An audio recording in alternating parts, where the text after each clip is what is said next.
जैसे कागद के भार मूसा तूक गवावत, काम नाही गवारी। सतगुरु कहते जिवें एक चूहा पंडां दियां पंडां कागज दियां कुतर दिंदा है, ना ते उस कुतरे होए कागज नाल ਉਹਦੀ ਭੁੱਖ ਮਿਟਦੀ ਹੈ ਨਾ ਪਿਆਸ, ਪਰ ਇੱਕ ਆਦਤ ਪਈ ਹੋਈ ਹੈ ਉਹ ਨਹੀਂ ਜੇ ਛੁੱਟਣੀ। ਮਹਾਰਾਜ ਕਹਿੰਦੇ ਪੰਡਾਂ ਦੀਆਂ ਪੰਡਾਂ ਕੁਤਰੂ ਚੂਹਾ, ਅਰਥ ਕਿਸੇ ਵੀ ਨਹੀਂ, ਕੰਮ ਕਿਸੇ ਵੀ ਨਹੀਂ। ਇਸੇ ਤਰ੍ਹਾਂ ਗਵਾਰ ਮਨੁੱਖ ਸਾਕਤ ਪੁਰਸ਼ ਪਰਮਾਤਮਾ ਨਾਲੋਂ ਟੁੱਟਿਆ ਹੋਇਆ ਜੀਵ ਪੰਡਾਂ ਦੀਆਂ ਪੰਡਾਂ ਕੁਤਰਦਾ ਸਾਰੀ ਦਿਹਾੜੀ, ਇੱਧਰ ਦੀ ਉੱਧਰ ਦੀ ਫਾਲਤੂ ਬਕਵਾਸ, ਅਰਥ ਕੋਈ ਵੀ ਨਹੀਂ, ਕੰਮ ਕਿਸੇ ਵੀ ਨਹੀਂ ਆਉਂਦੀਆਂ ਉਹਦੀਆਂ, ਫਜ਼ੂਲ ਬਾਤਾਂ ਫਜ਼ੂਲ ਬਕਵਾਸ, ਪਰ ਇੱਕ ਆਦਤ ਪਈ ਹੋਈ ਹੈ ਵੀ ਕੁਤਰ ਕੁਤਰ ਕਰਨਾ ਹੈ, ਉਹਨੂੰ ਛੱਡ ਨਹੀਂ ਸਕਦਾ।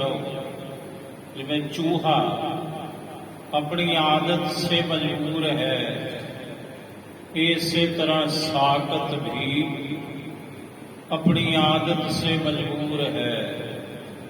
ਸਤਿਗੁਰੂ ਕਹਿੰਦੇ ਜਿਹੜੀ ਸੁਆਣੀ ਹੈ ਉਹ ਤੇ ਚਾਟੀ ਨੂੰ ਸਵਾਰੂ ਪਹਿਲਾਂ, ਫਿਰ ਉਹਦੇ ਵਿੱਚ ਦੁੱਧ ਪਾਊ, ਬਹੁਤਾ ਨਾ ਗਰਮ ਨਾ ਠੰਡਾ, ਫਿਰ ਉਹਨੂੰ ਜਾਗ ਲਾਊ, ਤੇ ਫਿਰ ਦਿਨੇ ਚੜੂ ਜਾਗ ਲੱਗਿਆ ਹੋ, ਉਹ ਸੁਆਣੀ ਮਧਾਣੀ ਪਾਊ ਚਾਟੀ ਵਿੱਚ, ਤੇ ਬੜੇ ਸਹਿਜ ਦੇ ਨਾਲ ਉਹਨੂੰ ਰਿੜਕੂਗੀ। ਤੇ ਮਹਾਰਾਜ ਕਹਿੰਦੇ ਫਿਰ ਉਹੀ ਸੁਆਣੀ ਉਸ ਦੁੱਧ ਤੋਂ ਦਹੀਂ ਬਣਿਆ, ਦਹੀਂ ਨੂੰ ਰਿੜਕਿਆ, ਉੱਥੋਂ ਮੱਖਣ ਪ੍ਰਾਪਤ ਕਰੂ, ਲੱਸੀ ਪ੍ਰਾਪਤ ਕਰੂ, ਤੇ ਫਿਰ ਉਸ ਮੱਖਣ ਨੂੰ ਗਰਮ ਕਰੂ ਤਾਂ ਉਹਦੇ ਵਿੱਚੋਂ ਦੇਸੀ ਘਿਓ ਪ੍ਰਾਪਤ ਕਰੇਗੀ। ਹੁਣ ਸੁਆਣੀ ਦਾ ਹਰ ਕੰਮ ਉਹਦਾ ਕੋਈ ਮਤਲਬ ਹੈ, ਪਰ ਦੂਸਰੇ ਪਾਸੇ ਹੈ ਸਾਕਤ, ਕੋਈ ਮਤਲਬ ਨਹੀਂ।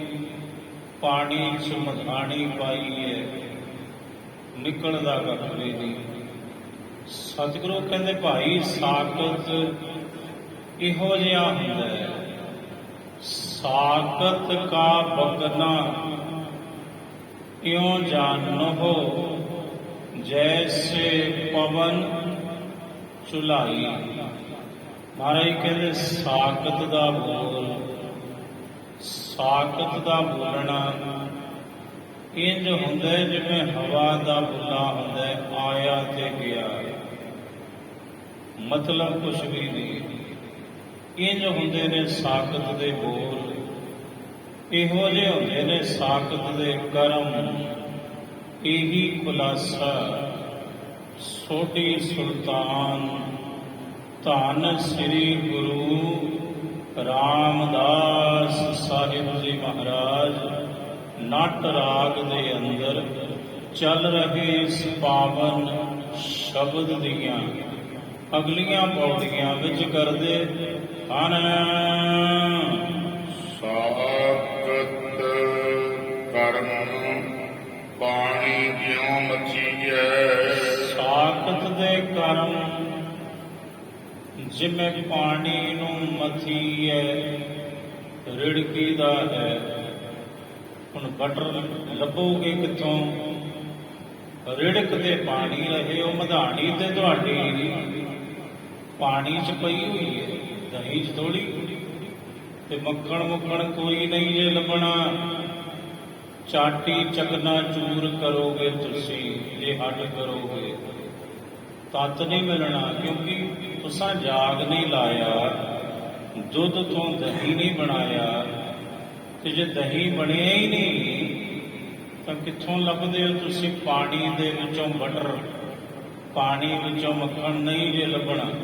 ਸਤਿਗੁਰੂ ਕਹਿੰਦੇ ਭਾਈ ਸਿੱਖੋ, ਰੱਬ ਨਾਲੋਂ ਟੁੱਟਾ ਹੋਇਆ ਜਿਹੜਾ ਮਨੁੱਖ ਹੈ, ਸ਼ਕਤੀ ਦਾ ਜਿਹੜਾ ਪੁਜਾਰੀ ਹੈ ਮਾਇਆ ਦਾ, ਉਹਦੇ ਕਰਮ ਐਸੇ ਨੇ ਜਿਵੇਂ ਪਾਣੀ ਚ ਮਧਾਣੀ ਪਾ ਕੇ ਰਿੜਕੀਦਾ ਹੈ। ਲੱਗਿਆ ਰਹੋ ਸਾਰੀ ਦਿਹਾੜੀ ਸਾਰੀ ਉਮਰ, ਮੱਖਣ ਨਹੀਂ ਜੇ ਲੱਭਣਾ। ਨਿਤ ਪਾਣੀ ਝੋਲ ਚੁਢਾਰੇ, ਸਾਖਤ ਮਨੁੱਖ ਨਿਤਾ ਪ੍ਰਤੀ ਪਾਣੀ ਨੂੰ ਹੀ ਰਿੜਕੀ ਜਾਂਦਾ ਹੈ ਭਾਈ, ਪੱਲੇ ਉਹਦੇ ਕੱਖ ਵੀ ਪ੍ਰਾਪਤ ਨਹੀਂ ਹੁੰਦਾ। ਤਤ ਵਸਤੂ ਤੋਂ ਵਾਂਝਾ ਰਹਿੰਦਾ ਸਾਖਤ। ਕਿਉਂ? ਕਿਉਂਕਿ ਸਾਖਤ ਤਤ ਨਾਲੋਂ ਟੁੱਟਿਆ ਹੈ, ਸਿਧਾਂਤ ਨਾਲੋਂ ਟੁੱਟਿਆ ਹੈ। ਤਤ ਪਰਮੇਸ਼ਰ ਨਾਲੋਂ ਟੁੱਟ ਕੇ ਉਹਦੀ ਮਾਇਆ ਦੇ ਵਿੱਚ ਗਲਤਾਨ ਹੈ ਅਠੇ ਪਹਿਰ। ਮਿਲ ਸਤ ਸੰਗਤ ਪਰਮ ਪਦ ਪਾਇਆ, ਸਤ ਸੰਗਤ ਵਿੱਚ ਮਿਲ ਕੇ ਪਰਮ ਪਦ ਨੂੰ ਪਾਉਣਾ ਕੀਤਾ। ਸਤ ਸੰਗੀ ਜਨ ਨੇ, ਗੁਰਮੁਖ ਜਨ ਨੇ, ਕੱਢ ਮਾਖਣ ਕੇ ਗਟਕਾਰੇ, ਤੇ ਫੇਰ ਜਿਹੜੇ ਗੁਰਮੁਖ ਨੇ ਮਾਖਣ ਕੱਢਦੇ ਨੇ। ਮਾਖਣ ਜਦੋਂ ਤਤ ਦੇ ਨਾਲੋਂ ਜੁੜਦੇ ਨੇ, ਸਿਧਾਂਤ ਨਾਲ, ਪਰਮੇਸ਼ਰ ਨਾਲ, ਪ੍ਰਭੂ ਦੇ ਚਰਨਾਂ ਦੇ ਨਾਲ, ਫਿਰ ਹਰ ਕਾ ਵਿਲੋਭ ਨਾ ਵਿਲੋਭ ਹੋ ਮੇਰੇ ਭਾਈ, ਸਹਿਜ ਵਿਲੋਭ ਹੋ ਜੈਸੇ ਤਤ ਨਾ ਜਾਈ। ਫਿਰ ਗੁਰਮੁਖ ਬ੍ਰਹਮ ਗਿਆਨ ਰੂਪੀ ਮੱਖਣ ਨੂੰ ਪ੍ਰਾਪਤ ਕਰਦੇ ਨੇ। ਗੁਰਮੁਖ ਜਨ ਨਾਮ ਦੇ ਰਸ ਨੂੰ, ਨਾਮ ਰਸ ਰੂਪੀ ਮੱਖਣ ਨੂੰ ਪ੍ਰਾਪਤ ਕਰਕੇ ਗਟਕਾਰੇ ਲੈਂਦੇ ਨੇ। ਗਟਕਾਰੇ, ਗਟਕਾਰੇ ਕਹਿੰਦੇ ਨੇ ਸਵਾਦ ਲੈ ਲੈ ਕੇ ਖਾਣਾ। ਫਿਰ ਗੁਰਮੁਖ ਜਨ ਉਸ ਬ੍ਰਹਮ ਗਿਆਨ ਰੂਪੀ ਮੱਖਣ ਨੂੰ, ਨਾਮ ਦੇ ਰਸ ਰੂਪੀ ਮੱਖਣ ਨੂੰ ਐਨ ਸਵਾਦ ਲੈ ਲੈ ਕੇ ਛਕਦੇ ਨੇ। ਭਾਵ ਗਿਆਨ ਦਾ ਸਵਾਦ, ਪ੍ਰਭੂ ਦੇ ਗਿਆਨ ਦਾ ਸਵਾਦ, ਨਾਮ ਦਾ ਰਸ ਗੁਰਮੁਖ ਮਾਣਦੇ ਹਨ। ਨਿਤ ਨਿਤ ਕਾਇਆ ਮੱਜਣ ਕੀਆ, ਸਾਹਿਬ ਕਹਿੰਦੇ ਨਿਤ ਨਿਤ ਕਾਇਆ ਮੱਜਣ ਕੀਆ। ਨਿਤ ਨਿਤ ਹਰ ਰੋਜ਼ ਇਸ ਕਾਇਆ ਦਾ ਇਸ਼ਨਾਨ ਕਰਵਾਇਆ, ਇਹਨੂੰ ਨਹਾਇਆ। ਦਿਹਾੜੀ 'ਚ 2-2, 5-5, 7-7 ਵਾਰ। ਨਿਤ ਮਲ ਮਲ ਦੇਹ ਸਵਾਰੇ, ਨਿਤਾ ਪ੍ਰਤੀ ਸਾਖਤ ਪੁਰਸ਼ ਆਪਣੀ ਇਸ ਦੇਹੀ ਨੂੰ ਮਲ ਮਲ ਕੇ ਸਵਾਰਦਾ ਹੈ। ਮੇਰੇ ਸਤਿਗੁਰ ਕੇ ਮਨ ਬਚਨ ਨਾ ਭਾਏ, ਪਰ ਮੇਰੇ ਸਤਿਗੁਰੂ ਦੇ ਜਿਹੜੇ ਬਚਨ ਨੇ, ਬੋਲ ਨੇ, ਜੇਕਰ ਮਨ ਵਿੱਚ ਭਾਏ ਹੀ ਨਾ, ਤੇ ਮੜੀ ਜਾਓ ਕਾਇਆ, ਕਰਾਈ ਜਾਓ ਇਸ਼ਨਾਨ ਇਸ ਤਨ ਦਾ। ਉਹ ਕਿਸ ਅਰਥ ਹੈ ਭਾਈ? ਕਿਸੇ ਅਰਥ ਨਹੀਂ। ਇਹ ਵੱਖਰੀ ਬਾਤ ਹੈ, ਪਸੀਨੇ ਦੀ ਬਦਬੂ ਤੋਂ ਬਚ ਸਕੋਗੇ, ਸਰੀਰ ਦੀ ਸਫਾਈ ਹੋਵੇਗੀ, ਇੱਥੋਂ ਤੱਕ ਇਹ ਸੀਮਤ ਹੈ। ਪਰ ਮਹਾਰਾਜ ਕਹਿੰਦੇ ਤੀਰਥਾਂ ਦੇ ਇਸ਼ਨਾਨ ਕੀਤੇ ਸਾਖਤ ਪੁਰਸ਼ ਨੇ। ਮੈਂ ਜੀ 25 ਵਾਰ ਜਾਇਆ ਅੰਮ੍ਰਿਤਸਰ ਸਾਹਿਬ, ਮੁਬਾਰਕ ਹੈ, ਪਰ ਗੁਰੂ ਦਾ ਬਚਨ ਮੰਨਿਆ ਜੇ ਕੋਈ ਨਾ ਜੀ, ਉਹ ਤੁਸੀਂ ਮੰਨੋ, ਉਹ ਤੁਹਾਡਾ ਕੰਮ ਹੈ, ਸਾਡਾ ਨਹੀਂ। ਤੇ ਮਹਾਰਾਜ ਕਹਿੰਦੇ ਫਿਰ ਕੀਤੇ ਹੋਏ ਇਸ਼ਨਾਨ, ਇਹ ਦੱਸੋ ਫਲੀਭੂਤ ਕਿਵੇਂ ਹੋਣਗੇ? ਫਿਰ ਤੀਰਥ ਇਸ਼ਨਾਨ, ਤੀਰਥ ਯਾਤਰਾ ਦਾ ਅਰਥ ਕਿਆ ਹੈ? ਜਿਵੇਂ ਇੱਕ ਵਿਅਕਤੀ ਹਰਿਦੁਆਰ ਗਿਆ, ਪੰਡਤ ਜੀ ਕਹਿਣ ਲੱਗੇ ਵੀ ਜਿਹੜਾ ਤੀਰਥ ਤੇ ਆਉਂਦਾ ਹੈ ਬੰਦਾ, ਉਹਨੂੰ ਚਾਹੀਦਾ ਵੀ ਜੋ ਕੁਝ ਛੱਡਣਾ ਹੈ, ਛੱਡਣ ਵਾਲੀ ਵਸਤੂ ਹੈ, ਕਰਮ ਹੈ, ਇੱਕ ਅੱਧਾ ਤੇ ਛੱਡ ਦੇਵੇ। ਉਹ ਕਹਿਣ ਲੱਗਾ ਜੀ ਮੈਨੂੰ ਤੇ ਆਦਤ ਹੈ ਛਿੜ ਲਾ ਲਈਦੀ ਹੈ। ਪੰਡਤ ਜੀ ਰੋਜ਼ ਰੋਟੀ ਨਹੀਂ ਸਵਾਦ ਲੱਗਦੀ। ਪੰਡਤ ਜੀ ਕਹਿਣ ਲੱਗੇ ਆ ਲੋ ਗੰਗਾ ਜਲ, ਪ੍ਰਣ ਕਰੋ ਬਈ ਇਹਨੂੰ ਛੱਡਿਆ, ਇੱਕ ਚੀਜ਼ ਛੱਡੋ। ਉਹ ਸੋਚੀ ਪੈ ਗਿਆ ਵੀ ਇਹ ਤੇ ਭੰਗਾ ਹੀ ਪਾ ਲਿਆ। ਪੰਡਤ ਜੀ ਨੂੰ ਦੱਸ ਕੇ ਕੁਝ ਸਮੇਂ ਬਾਅਦ ਬੋਲਿਆ, ਕਹਿੰਦਾ ਪੰਡਤ ਜੀ ਹੋ ਗਿਆ ਪ੍ਰਣ। ਪੰਡਤ ਜੀ ਬੜੇ ਖੁਸ਼ ਵੀ ਚਲੋ ਇਹਨੇ ਮਾੜੀ ਚੀਜ਼ ਤੇ ਛੱਡੀ ਤੀਰਥ ਤੇ ਆ ਕੇ। ਕਹਿੰਦੇ ਭਲਿਆ ਪੁਰਸ਼ਾ ਪ੍ਰਣ ਕੀ ਕੀਤਾ ਹੈ? ਕਹਿੰਦਾ ਪੰਡਤ ਜੀ ਪ੍ਰਣ ਇਹ ਕੀਤਾ ਵੀ ਮੁੜ ਕੇ ਗੰਗਾ ਇਸ਼ਨਾਨ ਕਰਨਾ ਹੀ ਨਹੀਂ, ਮੈਂ ਨਹੀਂ ਆਉਣਾ ਇੱਥੇ। ਮੈਂ ਕਰਨ ਕਿਆ ਆਉਣਾ? ਸਾਹਿਬ ਕਹਿੰਦੇ ਵੀ ਇਹ ਸਾਖਤ ਦੀ ਅਵਸਥਾ ਹੈ ਭਾਈ। ਤੀਰਥ ਯਾਤਰਾ ਵੀ ਕਰੂ, ਤੀਰਥ ਇਸ਼ਨਾਨ ਵੀ ਕਰੂ, ਪਰ ਸਤਿਗੁਰੂ ਦਾ ਇੱਕ ਵੀ ਵਚਨ ਉਹਦੇ ਮਨ ਨੂੰ ਭਾਉਂਦਾ ਨਹੀਂ, ਚੰਗਾ ਹੀ ਨਹੀਂ ਲੱਗਦਾ। ਸਾਹਿਬ ਕਹਿੰਦੇ ਦੱਸੋ ਫਿਰ ਕਿਸ ਅਰਥ ਤੀਰਥ ਯਾਤਰਾ, ਤੀਰਥ ਇਸ਼ਨਾਨ? ਤੇ ਉਹ ਗੱਲ ਹੋ ਗਈ ਨਾਵਣ ਚੱਲੇ ਤੀਰਥੀ, ਮਨ ਖੋਟੈ ਤਨ ਚੋਰ, ਇੱਕ ਭਾਉ ਲੱਥੀ ਨਾਤਿਆਂ, ਦੋਏ ਭਾ ਚੜੀਐਸ ਹੋਰ, ਸਾਧ ਭਲੇ ਅਣ ਨਾਤਿਆਂ, ਚੋਰ ਸੇ ਚੋਰਾਂ ਚੋਰ। ਪੂਜੋ ਰਾਮ ਏਕ ਹੀ ਦੇਵ, ਪੂਜੋ ਰਾਮ ਏਕ ਹੀ ਦੇਵ, ਸਾਚਾ ਨਾਵਣ ਗੁਰ ਕੀ ਸੇਵਾ, ਸਾਚਾ ਨਾਵਣ ਗੁਰ ਕੀ ਸੇਵਾ, ਸਾਚਾ ਨਾਵਣ ਗੁਰ ਕੀ ਸੇਵਾ, ਸਾਚਾ ਨਾਵਣ ਗੁਰ ਕੀ ਸੇਵਾ। ਪੂਜੋ ਰਾਮ ਏਕ ਹੀ ਦੇਵਾ। ਮੇਰੇ ਸਤਿਗੁਰ ਕੇ ਮਨ ਬਚਨ ਨਾ ਭਾਏ,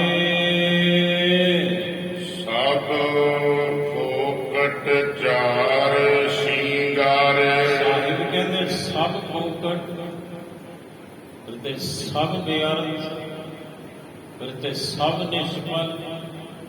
ਭਾਵੇਂ ਕਿਤਨੇ ਸੋਹਣੇ ਸ਼ਿੰਗਾਰ ਕੀਤੇ ਹੋਵਣ, ਇਸ ਸਾਖਤ ਨੇ ਕਰਮ ਕਾਂਡ ਰੂਪੀ ਤੀਰਥ ਯਾਤਰਾ, ਤੀਰਥ ਇਸ਼ਨਾਨ ਰੂਪੀ ਭਾਵੇਂ ਨੇ ਸਭ ਸ਼ਿੰਗਾਰ ਵੀ ਕੀਤੇ ਹੋਵਣ, ਪਰ ਸਤਿਗੁਰੂ ਕਹਿੰਦੇ ਸਭ ਫੋਕਟ, ਉਹਦੇ ਸਭ ਭਾਈ।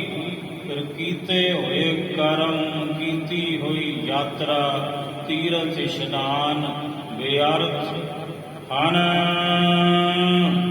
ਮਟਕ ਮਟਕ ਚੱਲ ਸਖੀ ਸਹੇਲੀ, ਇਹ ਸਖੀਏ ਇਹ ਮੇਰੀਏ ਸਹੇਲੀਏ, ਮਟਕ ਮਟਕ ਕੇ ਚੱਲ। ਮਟਕ ਮਟਕ ਚੱਲ ਤੂੰ, ਮਟਕ ਮਟਕ ਤੋਂ ਭਾਵ ਆਪਣੀ ਮੌਜ ਵਿੱਚ ਚੱਲ, ਆਪਣੀ ਮੌਜ ਵਿੱਚ ਚੱਲ। ਇਹ ਮੇਰੀ ਸਖੀ ਸਹੇਲੀ, ਮੇਰੇ ਸਤ ਸੰਗੀ ਜਨੋਂ,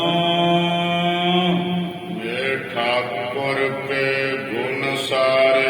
ਮਟਕ ਮਟਕ ਕੇ ਚੱਲ। ਇਹ ਨਹੀਂ ਵੀ ਜਿਵੇਂ ਅੱਗ ਲੱਗੀ ਹੁੰਦੀ ਹੈ ਆਏ ਤੂੰ ਚੱਲ ਨਾ, ਸਹਿਜ ਵਾਲੀ ਤੋਰ ਚੱਲ, ਸਹਿਜ ਵਿੱਚ ਟੁਰ ਤੇ ਮੌਜ ਵਿੱਚ ਚੱਲ। ਪ੍ਰਭੂ ਦੀ ਗੁਰੂ ਦੀ ਮੌਜ ਭਾਣਾ ਰਜ਼ਾ। ਇਹ ਸਖੀਏ ਉਹਦੇ ਹੁਕਮ ਰੂਪੀ ਮੌਜ ਵਿੱਚ ਮਟਕ ਮਟਕ ਕੇ ਚੱਲ ਤੇ ਨਾਲੇ ਇੱਕ ਕੰਮ ਕਰ ਕਿਹੜਾ, ਉਸ ਠਾਕੁਰ ਦੇ ਪ੍ਰਭੂ ਦੇ ਸਤਿਗੁਰੂ ਦੇ ਗੁਣਾਂ ਨੂੰ ਸੰਭਾਲਦੀ ਜਾ। ਵੇਖ ਜਦੋਂ ਬੰਦਾ ਤੇਜ਼ ਤੁਰਦਾ ਹੈ, ਜਿਵੇਂ ਅੱਗ ਲੱਗੀ ਹੁੰਦੀ ਹੈ, ਅੱਗ ਬੁਝਾਉਣੀ ਹੁੰਦੀ ਹੈ ਕਿਤੇ ਜਾ ਕੇ, ਤੇ ਹੱਥ ਵਿੱਚ ਜਿਹੜਾ ਸਮਾਨ ਹੁੰਦਾ ਵੀ ਖਿੰਡ ਪੁੰਡ ਜਾਂਦਾ ਹੈ। ਤੇ ਜੇ ਟੋਰ ਵਿੱਚ ਸਹਿਜ ਹੋਵੇ, ਚਾਲ ਵਿੱਚ ਸਹਿਜ ਹੋਵੇ, ਫਿਰ ਸਮਾਨ ਖਿੰਡਦਾ ਪੁੰਡਦਾ ਨਹੀਂ ਹੁੰਦਾ। ਸਤਿਗੁਰੂ ਕਹਿੰਦੇ ਤੂੰ ਮੌਜ ਵਿੱਚ ਚੱਲ, ਮਟਕ ਮਟਕ ਕੇ ਚੱਲ ਤੇ ਸਹਿਜੇ ਸਹਿਜੇ ਟੋਰ ਟੁਰ, ਪਰਮਾਰਥ ਦੇ ਰਸਤੇ ਤੇ ਸਹਿਜੇ ਸਹਿਜੇ ਟੁਰ ਤੇ ਨਾਲ ਦੀ ਨਾਲ ਉਸ ਪ੍ਰਭੂ ਪਰਮਾਤਮਾ ਸਤਿਗੁਰੂ ਦੇ ਗੁਣ ਸਾਰੇ, ਉਹਦੇ ਗੁਣਾਂ ਨੂੰ ਸੰਭਾਲਦੀ ਜਾ ਆਪਣੇ ਹਿਰਦੇ ਵਿੱਚ। ਗੁਰਮੁਖ ਸੇਵਾ ਮੇਰੇ ਪ੍ਰਭ ਭਾਈ। ਗੁਰਮੁਖ ਸੇਵਾ ਮੇਰੇ ਪ੍ਰਭ ਭਾਈ। ਇਹ ਭਾਈ ਜਿਹੜੀ ਗੁਰਮੁਖ ਮੁਖੀ ਗੁਰੂ ਦੀ ਸੇਵਾ ਹੈ, ਇਹ ਤੇ ਮੇਰੇ ਪ੍ਰਭੂ ਨੂੰ ਵੀ ਭਾਈ ਹੈ। ਗੁਰਬਾਣੀ ਦਾ ਪਾਵਨ ਫਰਮਾਨ, ਗੁਰ ਸੇਵਾ ਆਪ ਹਰ ਭਾਵੈ। ਗੁਰੂ ਦੀ ਸੇਵਾ ਆਪ ਹਰੀ ਪਰਮਾਤਮਾ ਨੂੰ ਬੜੀ ਭਾਉਂਦੀ ਹੈ, ਬੜੀ ਚੰਗੀ ਲੱਗਦੀ ਹੈ। ਗੁਰ ਸੇਵਾ ਆਪ ਹਰ ਭਾਵੈ, ਕ੍ਰਿਸ਼ਨ ਬਲਭਦਰ ਗੁਰ ਪਗ ਲਗ ਧਿਆਵੈ। ਦੁਆਪਰ ਯੁਗ ਦੇ ਅਵਤਾਰੀ ਪੁਰਸ਼ ਸ੍ਰੀ ਕ੍ਰਿਸ਼ਨ ਜੀ ਤੇ ਉਹਨਾਂ ਦੇ ਭਰਾਤਾ ਬਲਭਦਰ ਬਲਰਾਮ ਆਪਣੇ ਗੁਰੂ ਦੇ ਚਰਨਾਂ ਦੇ ਨਾਲ ਜੁੜ ਕੇ ਗੁਰੂ ਦੀ ਸੇਵਾ ਵਿੱਚ ਤਤਪਰ ਰਹਿ ਕੇ ਉਸ ਹਰੀ ਪਰਮਾਤਮਾ ਨੂੰ ਧਿਆਉਂਦੇ ਹਨ। ਤਾਂ ਤੇ ਭਾਈ ਜਿਹੜੀ ਗੁਰੂ ਦੀ ਸੇਵਾ ਹੈ, ਇਹ ਤੇ ਪਰਮਾਤਮਾ ਨੂੰ ਬੜੀ ਭਾਉਂਦੀ ਹੈ। ਸਿੱਖੋ ਮੈਂ ਸਤਿਗੁਰ ਅਲਖ ਲਖਾਰੇ। ਇਹ ਮੇਰੇ ਸਤਿਗੁਰੂ ਮੇਰੇ ਤੇ ਕਿਰਪਾ ਕਰੋ, ਮੇਰੇ ਗੁਰਦੇਵ ਜੀਓ, ਮੇਰੇ ਸਤਿਗੁਰੂ ਜੀ ਮੈਨੂੰ ਵੀ ਉਹ ਅਲਖ ਪਰਮਾਤਮਾ ਲਖਾ ਦਿਓ, ਜਣਾ ਦਿਓ ਜੀ। ਨਾਰੀ ਪੁਰਖ ਪੁਰਖ ਸਭ ਨਾਰੀ। ਨਾਰੀ ਪੁਰਖ ਪੁਰਖ ਸਭ ਨਾਰੀ। ਨਾਰੀ ਤੇ ਪੁਰਖ ਪੁਰਖ ਤੇ ਸਭ ਨਾਰੀਆਂ।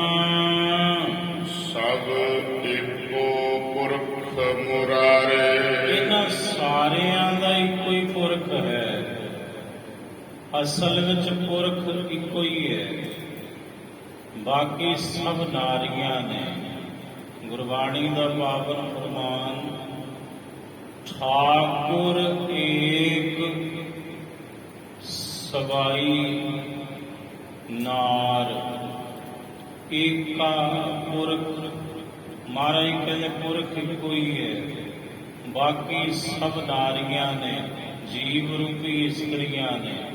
ਭਾਵੇਂ ਕੋਈ ਇਸਤਰੀ ਹੈ, ਭਾਵੇਂ ਕੋਈ ਪੁਰਸ਼ ਹੈ, ਸਾਰਿਆਂ ਦਾ ਪੁਰਖ ਕੇਵਲ ਤੇ ਕੇਵਲ ਇੱਕ ਮੁਰਾਰੀ ਪਰਮਾਤਮਾ ਹੀ ਹੈ ਭਾਈ।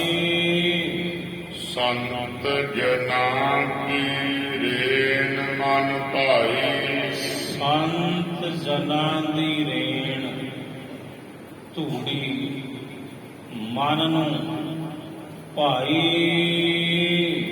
ਮਿਲ ਹਰ ਜਨ ਹਰ ਨਿਸਤਾਰੇ, ਹਰੀ ਦੇ ਜਨਾਂ ਨੂੰ ਮਿਲ ਕੇ, ਜਿਹੜੇ ਹਰੀ ਦੇ ਜਨਾਂ ਨੂੰ ਮਿਲਦੇ ਨੇ, ਉਹ ਹਰੀ ਪਰਮਾਤਮਾ ਨੇ ਪ੍ਰਭੂ ਦੇ ਪਿਆਰਿਆਂ ਦੇ ਤਮਾਮ ਸਤਸੰਗੀ ਜਨਾਂ ਦਾ ਪਾਰ ਉਤਾਰਾ ਕੀਤਾ।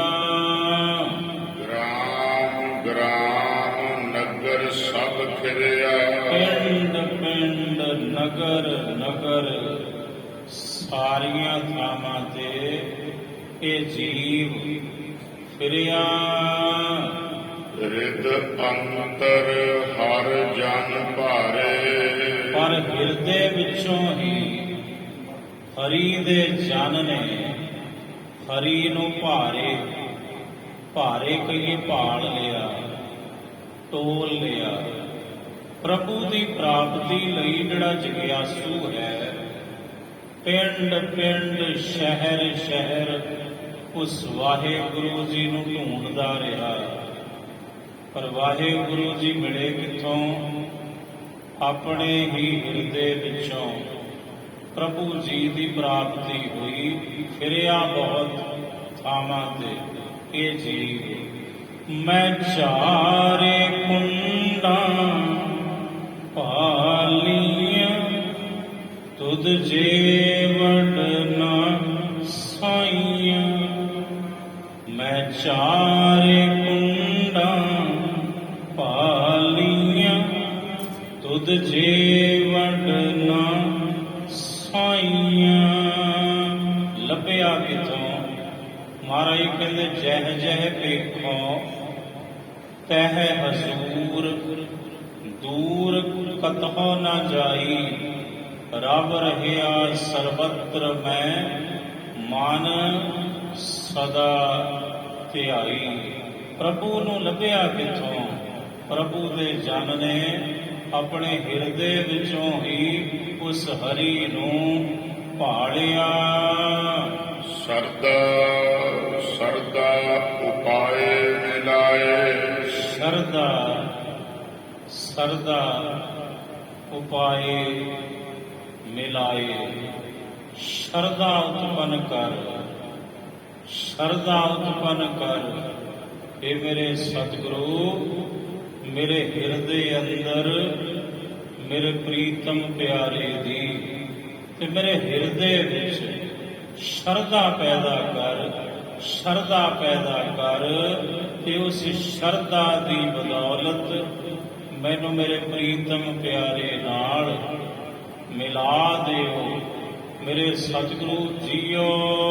ਮੋਕੋ ਹਰ ਗੁਰ ਗੁਰ ਨਿਸਤਾਰੇ, ਮੋਕੋ ਹਰ ਗੁਰ ਗੁਰ ਨਿਸਤਾਰੇ। ਕਿ ਮੇਰੇ ਸਤਿਗੁਰੂ ਜੀ ਮੈਨੂੰ ਹਰੀ ਮਿਲਾ ਦਿਓ। ਤੇ ਹੇ ਮੇਰੇ ਗੁਰੂ ਜੀ, ਤੁਸੀਂ ਹੀ ਮੇਰਾ ਪਾਰ ਉਤਾਰਾ ਕਰ ਦਿਓ ਜੀ। ਪਵਨ ਸੂਤ ਸਭ ਨੀਕਾ ਕਰਿਆ, ਪਵਨ ਸੂਤ, ਪਵਨ ਕਹੀਏ ਸਵਾਸ, ਸਵਾਸਾਂ ਦਾ ਸੂਤ ਧਾਗਾ।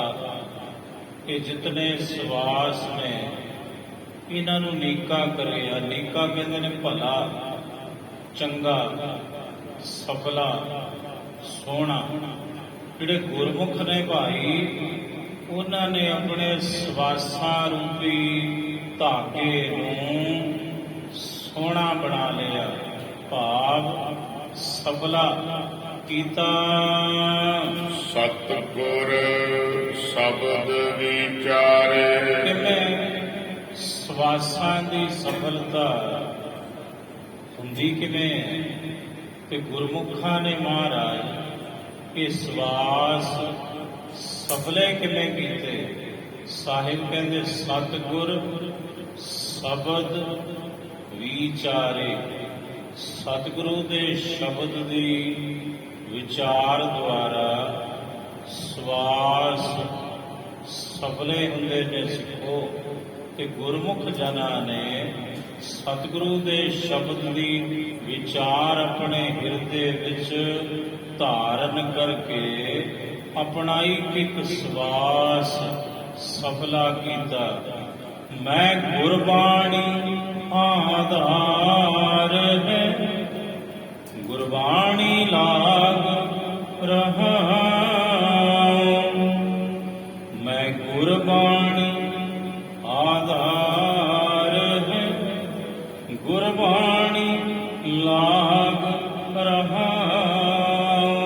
ਉਤੇ ਗੁਰਮੁਖ ਦਮ ਦਮ ਗੁਰਬਾਣੀ ਪੜ੍ਹਦੇ ਨੇ, ਗੁਰਬਾਣੀ ਦਾ ਜਾਪ ਕਰਦੇ ਨੇ। ਵਾਹਿਗੁਰੂ ਵਾਹਿਗੁਰੂ ਉਤੇ ਜਪਦੇ ਨੇ ਭਾਈ ਦਮ ਦਮ। ਕੱਲ ਦੀ ਖਬਰ ਹੈ, ਬਾਬਾ ਬਕਾਲਾ ਸਾਹਿਬ ਦੀ ਪਾਵਨ ਧਰਤੀ,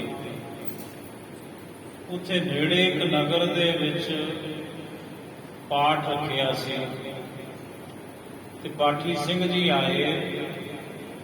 580 ਅੰਗ 2 ਘੰਟੇ ਚ ਕਰਕੇ ਆਓਗੇ ਤੇ ਆਓਗੇ। ਹੁਣ ਘਰ ਵਾਲੇ ਜਿਹੜੇ ਪ੍ਰਬੰਧਕ ਕਮੇਟੀ ਦੇ ਸਨ ਮੈਂਬਰ, ਉਹ ਕਹਿਣ ਲੱਗੇ ਵੀ ਇਹ ਕੀ ਹੋ ਗਿਆ, 2 ਘੰਟੇ ਚ 580 ਅੰਗ, ਕਮਾਲ ਕਰਦੀ। ਕਹਿੰਦੇ ਤੇ ਭਾਈ ਪਾਠੀ ਸਿੰਘ ਨੂੰ ਬੁਲਾਇਆ, ਕਹਿੰਦੇ ਆਏ ਕਰੋ ਜੀ, ਹੁਣ ਤੁਸੀਂ ਘਰੇ ਜਾਓ, ਮੌਜ ਕਰੋ, ਕਿਉਂਕਿ 580 ਅੰਗ ਤੁਸੀਂ 2 ਘੰਟੇ ਚ ਕੀਤੇ, ਥੱਕ ਗਏ ਹੋਗੇ ਨਾ, ਵਿਹਲਾ ਕਰਕੇ ਤੋਰਦਾ ਹੋ। ਸਾਹਿਬ ਕਹਿੰਦੇ ਭਾਈ ਜਿਹੜੇ ਗੁਰਮੁਖ ਨੇ ਉਹਨਾਂ ਦਾ ਤੇ ਆਧਾਰ ਹੈ ਬਾਣੀ। ਉਹ ਤੇ ਬਾਣੀ ਨੂੰ ਬੜੇ ਸਹਿਜ ਵਿੱਚ ਪੜ੍ਹਦੇ ਨੇ ਤੇ ਸ਼ਬਦ ਦੀ ਵਿਚਾਰ ਆਪਣੇ ਹਿਰਦੇ ਵਿੱਚ ਧਾਰਨ ਕਰਦੇ ਨੇ। ਇੰਜ ਬੱਧਾ ਚੱਟੀ ਉਹ ਨਹੀਂ ਕਰਦੇ। ਨਿਜ ਘਰ ਜਾਏ ਅੰਮ੍ਰਿਤ ਰਸ ਪੀਆ। ਜਿਹੜੇ ਗੁਰਮੁਖ ਜਨ ਨੇ ਭਾਈ, ਉਹ ਆਪਣੇ ਨਿਜ ਘਰ ਵਿੱਚ ਜਾ ਕੇ ਨਾਮ ਦਾ ਰਸ, ਬਾਣੀ ਦਾ ਅੰਮ੍ਰਿਤ ਰਸ ਉਹਨਾਂ ਨੇ ਪੀਣਾ ਕੀਤਾ। ਮਹਾਰਾਜ ਨਿਜ ਘਰ ਕਿੱਥੇ ਹੈ ਇਹ ਵੀ ਦੱਸੋ। ਸਤਿਗੁਰੂ ਕਹਿੰਦੇ ਤੇਰੇ ਅੰਦਰ ਹੈ। ਜਦੋਂ ਸੁਰ ਟਿਕੇਗੀ ਸ਼ਬਦ ਵਿੱਚ, ਨਿਜ ਘਰ ਦੀ ਸਮਝ ਆ ਜੂ। ਮਹਾਰਾਜ ਕਹਿੰਦੇ ਥੇਰ ਘਰ ਬੈ ਸੋਹੋ ਹਰ ਜਨ ਪਿਆਰੇ, ਸਤਿਗੁਰ ਤੁਮਰੇ ਕਾਜ ਸਵਾਰੇ। ਉਹਨੂੰ ਕਹਿੰਦੇ ਨੇ ਨਿਜ ਘਰ। ਨਿਜ ਘਰ ਆਪਾਂ ਅਰਦਾਸ ਕਰਦੇ ਹਾਂ ਮਹਾਰਾਜ। ਹੁਣ ਸ੍ਰੀ ਅਖੰਡ ਪਾਠ ਸਾਹਿਬ ਦੀ ਸਮਾਪਤੀ ਹੋਈ, ਤੁਹਾਡੇ ਸਰੂਪ ਸੁਖਾਸਣ ਹੋਏ। ਹੁਣ ਤੁਸੀਂ ਆਪਣੇ ਨਿੱਜੀ ਸਥਾਨਾਂ ਵੱਲ ਚਾਲੇ ਪਾਓ, ਭਾਵ ਸੱਚਖੰਡ ਚੱਲੋ ਮਹਾਰਾਜ। ਬਈ ਹੁਣ ਦੂਸਰਾ ਸਰੂਪ ਲਿਆਉਣੇ ਆ। ਲਓ ਮਹਾਰਾਜ ਤੁਹਾਡੇ ਸਰੂਪ ਦੇ ਸੁਖਾਸਣ ਹੋਏ, ਤੁਸੀਂ ਆਪਣੇ ਨਿੱਜੀ ਸਥਾਨਾਂ ਵੱਲ ਚੱਲੋ। ਜਦੋਂ ਮਹਾਰਾਜ ਦੇ ਸਰੂਪ ਲੈ ਕੇ ਜਾਂਦੇ ਆ ਕਿਸੇ ਦੇ ਘਰੇ, ਤੇ ਉੱਥੋਂ ਜਦੋਂ ਕਮਰ ਕੱਸਾ ਕੀਤਾ ਜਾਂਦਾ ਹੈ, ਅਰਦਾਸ ਕੀਤੀ ਜਾਂਦੀ ਹੈ, ਸਤਿਗੁਰੂ ਕਿਰਪਾ ਕਰੋ ਆਪਣੇ ਨਿੱਜੀ ਸਥਾਨਾਂ ਵੱਲ ਚਾਲੇ ਪਾਓ, ਆਪਣੇ ਨਿਜ ਘਰ ਵੱਲ। ਨਿਜ ਘਰ ਸੱਚਖੰਡ ਵਸੈ ਨਿਰੰਕਾਰ। ਸੋ ਮਹਾਰਾਜ ਕਹਿੰਦੇ ਭਾਈ ਜਿਹੜੇ ਗੁਰਮੁਖ ਨੇ ਉਹਨਾਂ ਨੇ ਆਪਣੇ ਨਿਜ ਘਰ ਵਿੱਚ ਜਾ ਕੇ ਅੰਤਰਮੁਖੀ ਬਿਰਤੀ ਨੂੰ ਟਿਕਾ ਕੇ ਬਾਣੀ ਦਾ, ਨਾਮ ਦਾ, ਅੰਮ੍ਰਿਤ ਰਸ ਪੀਣਾ ਕੀਤਾ ਗਟਕ ਗਟਕ ਕਰਕੇ। ਜਿਨ ਨੈਣਾ ਜਗਤ ਨਿਹਾਰੇ। ਜਦੋਂ ਬਾਣੀ ਅੰਮ੍ਰਿਤ ਨਾਮ ਅੰਮ੍ਰਿਤ ਦਾ ਰਸ ਗੁਰਮੁਖ ਨੇ ਪੀਤਾ ਤਾਂ ਬਿਨਾਂ ਅੱਖਾਂ ਤੋਂ ਹੀ ਸੰਸਾਰ ਨੂੰ ਵਿਹਣਾ ਕੀਤਾ। ਗੁਰਮੁਖ ਨੇ ਬਿਨ ਨੈਣਾ ਜਗਤ ਨਿਹਾਰੇ, ਬਿਨਾਂ ਅੱਖੀਆਂ ਤੋਂ ਸੰਸਾਰ ਨੂੰ ਵੇਖਿਆ, ਭਾਵ ਮਾਇਆ ਤੋਂ ਰਹਿਤ ਹੋਇਆ ਗੁਰਮੁਖ ਤੇ ਸੰਸਾਰ ਬ੍ਰਹਮ ਹੀ ਬ੍ਰਹਮ ਨਜ਼ਰ ਆਇਆ। ਫਿਰ ਗੁਰਮੁਖ ਨੂੰ ਤੋ ਗੁਣ ਈਸ ਵਰਨ ਹੀ ਸਕੋ। ਇਹ ਈਸ, ਇਹ ਜਗਤ ਦੇ ਈਸ਼ਵਰ, ਇਹ ਪ੍ਰਮਾਤਮਾ, ਇਹ ਮੇਰੇ ਸਤਿਗੁਰੂ, ਮੈਂ ਤੇਰੇ ਗੁਣ ਵਰਣਨ ਨਹੀਂ ਕਰ ਸਕਦਾ। ਮੇਰੀ ਔਕਾਤ ਨਹੀਂ, ਮੇਰੀ ਹਸਤੀ ਨਹੀਂ ਕਿ हे ਈਸ਼ਵਰ, ਇਹ ਜਗਤ ਦੇ ਮਾਲਕਾ, ਕਿ ਮੇਰੇ ਵਾਹਿਗੁਰੂ, ਮੇਰੇ ਸਤਿਗੁਰੂ, ਮੈਂ ਤੇਰੇ ਗੁਣਾਂ ਨੂੰ ਮੁਕੰਮਲ ਪੂਰਨ ਤੌਰ ਤੇ ਵਰਣਨ ਕਰ ਸਕਾਂ। ਇਹ ਤਾਕਤ ਮੇਰੇ ਵਿੱਚ ਨਹੀਂ, ਇਹ ਸਮਰੱਥਾ ਮੇਰੇ ਵਿੱਚ ਨਹੀਂ, ਕਿਉਂਕਿ ਮੈਂ ਤੇ ਨਿੱਕਾ ਜਿਹਾ ਕੀੜਾ ਜਿਹਦੀ ਹਸਤੀਓ ਕੋਈ ਨਹੀਂ। ਮੈਂ ਕਿਵੇਂ ਵਰਣਨ ਕਰਾਂ ਤੇਰੇ ਗੁਣਾਂ ਨੂੰ। ਇਹ ਮੇਰੇ ਵਾਹਿਗੁਰੂ, ਮੇਰੇ ਸਤਿਗੁਰੂ, ਹਾਂ ਕਿਆ ਸਾਲਾਹੀ ਕਿਰਮ ਜੰਤ। ਮੈਂ ਤੇ ਇੱਕ ਨਿੱਕਾ ਜਿਹਾ ਕੀੜਾ ਹਾਂ, ਕਿਰਮ ਜੰਤ ਹਾਂ। ਵੱਡੀ ਤੇਰੀ ਵਡਿਆਈ, ਵੱਡੀ ਤੇਰੀ ਵਡਿਆਈ। ਅੱਜ ਮੈਂ ਭਾਂਡੇ ਖੜਕਦੇ ਨੇ ਨਾ, ਆਏ ਕੁੱਲ ਕਾਇਨਾਤ ਵਿੱਚ ਪਰਮਾਤਮਾ ਦੀ ਵਡਿਆਈ ਦੇ ਬਾਜੇ ਵੱਜਦੇ ਨੇ। ਵੱਡੀ ਤੇਰੀ ਵਡਿਆਈ, ਵੱਡੀ ਤੇਰੀ ਵਡਿਆਈ। ਤੋ ਗੁਣ ਤੇਰੇ ਗੁਣ ਈਸ, ਇਹ ਈਸ਼ਵਰ, ਇਹ ਜਗਤ ਦੇ ਮਾਲਕਾ। ਤੋ ਗੁਣ ਈਸ ਵਰਨ ਨਹੀਂ ਸਾਕੋ, ਮੈਂ ਵਰਣਨ ਨਹੀਂ ਕਰ ਸਕਦਾ। ਤੁਮ ਮੰਦਰ ਹਮ ਨਿਤ ਪੀਰੇ। ਤੁਮ ਮੰਦਰ, ਤੁਸੀਂ ਮੰਦਰ ਰੂਪ ਹੋ ਤੇ ਅਸੀਂ ਕੌਣ ਆ? ਅਸੀਂ ਤੇਰੇ ਮੰਦਰ ਵਿੱਚ ਰਹਿਣ ਵਾਲੇ ਨਿੱਕੇ ਨਿੱਕੇ ਕੀੜੇ ਆ। ਕੀੜੇ ਕਿਵੇਂ ਵਰਣਨ ਕਰੀਏ ਤੇਰੇ ਗੁਣਾਂ ਨੂੰ। ਇਹ ਮੇਰੇ ਸਤਿਗੁਰੂ ਸਾਹਿਬਾ, ਮੇਰੇ ਸਾਹਿਬਾ, ਕੌਣ ਜਾਣੇ ਗੁਣ ਤੇਰੇ। ਸਾਹਿਬਾ,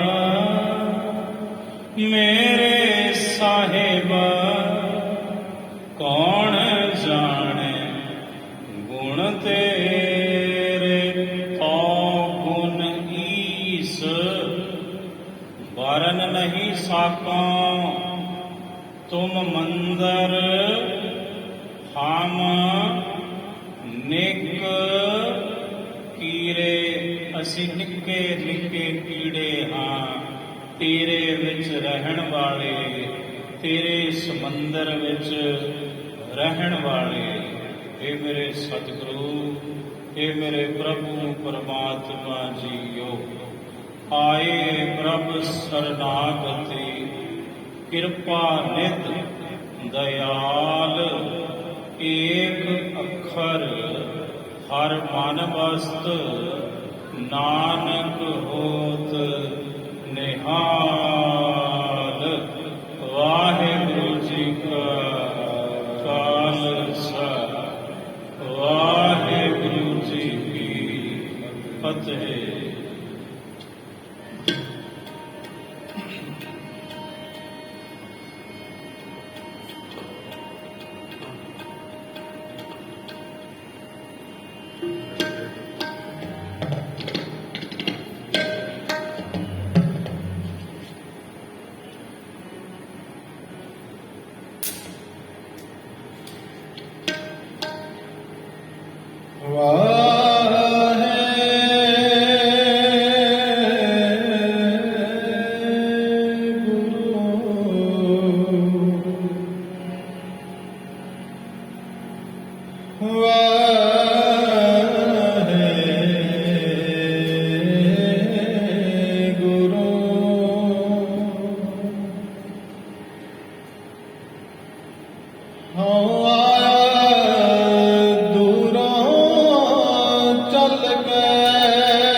ਮੈਂ ਤਕੀ